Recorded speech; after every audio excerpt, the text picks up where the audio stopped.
భారత్ మీద అమెరికా విధించనున్న 50% సుంకాలు అమల్లోకి వచ్చే సమయం ఆసన్నమైపోయింది. ఈ విషయంలో అమెరికా వైఖరిలో మార్పు లేదు. అదే సమయంలో ఎలాంటి పరిస్థితులు ఎదురైనా ఎదుర్కొనేందుకు ధీటుగా స్పందిస్తోంది మన దేశం. మనపై ఒత్తిడి పెరగొచ్చు, కానీ మనం దాన్ని భరిద్దాం అని ప్రధాని మోడీ తేల్చి చెప్పారు. రైతులు, పశు పోషకులు, చిన్న పారిశ్రామికవేత్తల ప్రయోజనాల విషయమై రాజీ పడే ప్రసక్తి లేదని స్పష్టం చేశారు. ట్రంప్ సారథ్యంలో అమెరికా విదేశాంగ విధానం అగమ్య గోచరంగా అధ్వానంగా తయారైంది అన్నారు విదేశాంగ మంత్రి జైశంకర్. మరోవైపు భారత్కు అనుకూలంగా అమెరికాపై ఒత్తిడి తెచ్చే ప్రయత్నం చేస్తున్నారు అక్కడి నేతలు. భారత్ పట్ల అమెరికా అధ్యక్షుడు డొనాల్డ్ ట్రంప్ ఎలా వ్యవహరిస్తున్నారో అందరికీ తెలిసిందే. ట్రంప్ రెండోసారి అధ్యక్షుడిగా ఎన్నికైన తర్వాత భారత్ని ఆర్థికంగా దెబ్బతీయాలనే ఉద్దేశంతో సుంకాల పెంపునకు నాంది పలికారనే వాదన బలంగా వినిపిస్తోంది.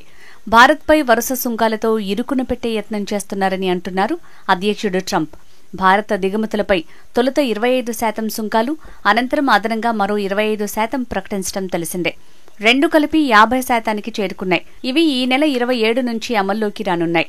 అదనపు సుంకాలు అనుచితం, అన్యాయమని భారత్ ఇప్పటికే ఖండించింది.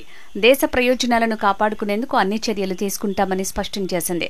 కానీ ఈ విషయంలో అమెరికా ఇప్పటివరకు తన నిర్ణయాన్ని మార్చుకోలేదు. దీంతో భారత స్పందన కోసం ప్రపంచమంతా ఆసక్తిగా ఎదురుచూస్తోంది. భారత్పై అమెరికా విధించిన అదనపు సుంకాల అమలు గడువు సమీపిస్తున్న తరుణంలో ప్రధాని మోడీ కీలక వ్యాఖ్యలు చేశారు. రైతులు, పశు పోషకులు, చిన్న తరహా పరిశ్రమల ప్రయోజనాల విషయంలో రాజీపడే ప్రసక్తే లేదన్నారు. ఈ విషయంలో తమపై ఒత్తిడి పెరగొచ్చని, కానీ దానిని భరిస్తామని స్పష్టం చేశారు.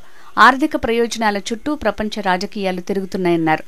రక్షణ, శక్తికి మారుపేరుగా నిలిచిన సుదర్శన చక్రధారి శ్రీకృష్ణుడు అయోధ్యలో రాట్నంపై నూలువడికి స్వదేశీ దుస్తులు వాడాలన్న మహాత్మా గాంధీ బాటలో భారత్ సాధికారత సాధించిందని మోడీ చెప్పారు. और आज पूज्य बापू की धरती से देशवासियों से भी मैं बार बार आग्रह कर रहा हूं, हमें जीवन के अंदर एक मंत्र बनाना है. हम जो भी खरीदेंगे वो मेड इन इंडिया होगा, स्वदेशी होगा. घर की साज सज्जा के लिए जो भी सामान हो मेड इन इंडिया हो. यार दोस्तों को गिफ्ट के लिए कुछ देना है, उपहार वही जो भारत में बना हो, भारत के लोगों द्वारा बनाया गया हो. और मैं विशेष रूप से दुकानदार भाई बहनों को कहना चाहता हूं, व्यापारियों से कहना चाहता हूं,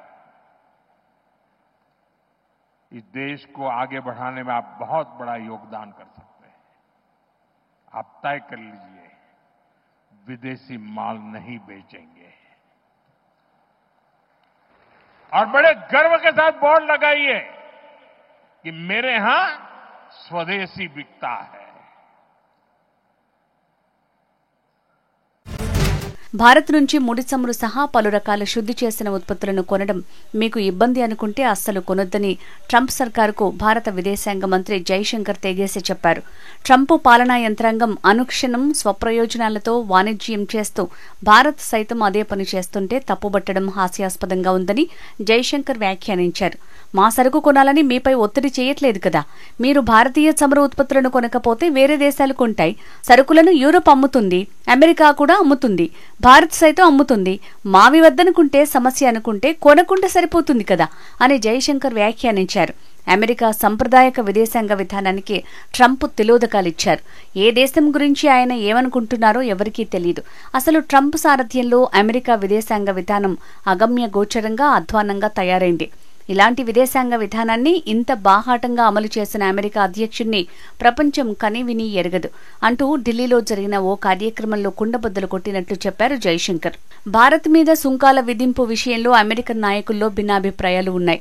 అయితే రష్యాను అడ్డుకునేందుకు అధ్యక్షుడు ట్రంప్ భారత్పై ఒత్తిడి పెట్టినట్టు తాజాగా చెప్పుకొచ్చారు ఉపాధ్యక్షుడు జేడీ వాన్స్. రష్యాకు చమురు ఆర్థిక వ్యవస్థ నుంచి వచ్చే ఆదాయాన్ని తగ్గించడం, తద్వారా అది యుద్ధాన్ని కొనసాగించలేకపోవడం ఈ చర్యలే లక్ష్యమన్నారు. ఎలా అంటే భారత్పై అదనపు సుంకాలు విధించడం ద్వారా చమురు నుంచి వచ్చే రష్యా ఆయుధాలు తగ్గిపోతాయి. రష్యా దాడుల్ని ఆపివేస్తే దానిని మళ్లీ ప్రపంచ ఆర్థిక వ్యవస్థలో చేర్చొచ్చని, కానీ దాడులు కొనసాగితే అది ఒంటరిగా ఉండాల్సి వస్తుందనే సందేశాన్ని ఇవ్వడానికి ట్రంప్ ప్రయత్నించారని అన్నారు. ఉక్రెయిన్పై బాంబు దాడుల్ని ఆపమని రష్యాను బలవంతం చేయడానికి ట్రంప్ దూకుడుగా ఆర్థిక ఒత్తిడి విధానాన్ని అవలంబించారు.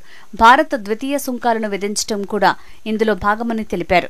దశాబ్దాలుగా అమెరికాకు మిత్రదేశంగా ఉన్న భారత్ పట్ల అధ్యక్షుడు ట్రంప్ ఎందుకు ఇలా వ్యవహరిస్తున్నారో ఆయనకే తెలియాలి. భారత్ను ఆర్థికంగా ఎదగకుండా చూడాలని ట్రంప్ చేస్తున్నారా అనే అనుమానాలు వ్యక్తమవుతున్నాయి. ఈ నేపథ్యంలో డొనాల్డ్ ట్రంప్ సుంకాల విషయం, చమురు కొనుగోళ్లపై లేవనెత్తిన అభ్యంతరాన్ని భారత్ సీరియస్ గా తీసుకోవాలని సూచనలు చేశారు అమెరికా రిపబ్లికన్ నికీ హేలీ. దశాబ్దాలుగా రెండు అతిపెద్ద ప్రజాస్వామ్య దేశాల మధ్య ఉన్న స్నేహం, విశ్వాసం ఉంది. రష్యా నుంచి చమురు విషయంలో ట్రంప్ లేవనెత్తిన అభ్యంతరాలను భారత్ సీరియస్ గా తీసుకోవాలి. దాని పరిష్కారం కోసం వీలైనంత త్వరగా అమెరికాతో కలిసి పనిచేయాలన్నారు అని సూచించారు నికీ హేలీ. ఇదిలా ఉంటే అమెరికా భారత్ మధ్య ఘర్షణల వాతావరణం నేపథ్యంలో మాజీ విదేశాంగ శాఖ మంత్రి జాన్ కెర్రీ సైతం కీలక వ్యాఖ్యలు చేశారు. భారత్ అమెరికా మధ్య పోరు దురదృష్టకరమని అభివర్ణించారు. భారత్ లాంటి మిత్రదేశాలను ట్రంప్ దూరం చేసుకోవడంపై ఆందోళన వ్యక్తం చేశారు. నిజమైన దౌత్య ప్రయత్నాలు జరగకుండా అల్టిమేటం జారీ చేయడం సరికాదని అభిప్రాయపడ్డారు. గొప్ప దేశాలు ఎల్లప్పుడూ ప్రజలకు అల్టిమేటంలు ఇవ్వడం ద్వారా గొప్పతనాన్ని ప్రదర్శించవని తెలిపారు. మరోవైపు అమెరికా విధించిన అదనపు సుంకాలు అమల్లోకి రావడానికి కొన్ని రోజుల ముందే మన దేశం లాబియింగ్ యత్నాలను ముమ్మరం చేసింది. ఈ క్రమంలో అక్కడి ప్రభుత్వంతో వ్యూహాత్మక అంశాల్లో కమ్యూనికేషన్లు నిర్వహించడం, social media, media relations, digital audit వంటి వాటిని పర్యవేక్షించేందుకు ప్రత్యేక సంస్థను నియమించుకుంది. ఫారెన్ ఏజెంట్ రిజిస్ట్రేషన్ ఫైలింగ్ ప్రకారం భారత దౌత్య కార్యాలయం నెలకు $75,000 చెల్లించేలా 3 నెలలకు మెర్క్యూరీ పబ్లిక్ అఫైర్స్ సంస్థతో ఒప్పందం చేసుకుంది. ఇది ఆగస్టు 15 నుంచి అమల్లోకి వచ్చింది. మెర్క్యూరీ సంస్థ మాజీ రిపబ్లికన్ సెనేటర్ డేవిడ్ విట్టర్ గతంలో ట్రంప్ ట్రాన్సిషన్ బృందం కమ్యూనికేషన్స్ డైరెక్టర్ గా చేసిన బ్రయాన్తో కలిసి భారత్ కోసం పనిచేస్తుంది. న్యూయార్క్ రాష్ట్రానికి సెనేటర్ గా ఎన్నికైన తొలి ఇండో అమెరికన్ కెవిన్ థామస్ సాయం చేయనున్నారు. ప్రస్తుతం Trump chief of staff Susie Wiles కు మెర్క్యూరీ సంస్థతో సంబంధాలున్నాయి. అమెరికాలో కీలకమైన ఒప్పందాలు, ఇతర పనుల్ని పూర్తి చేసుకోవడానికి లాబింగ్ సంస్థలు నియమించుకోవటం కొత్తేమీ కాదు. చాలా దేశాలు వీటితో కలిసి పనిచేస్తుంటాయి.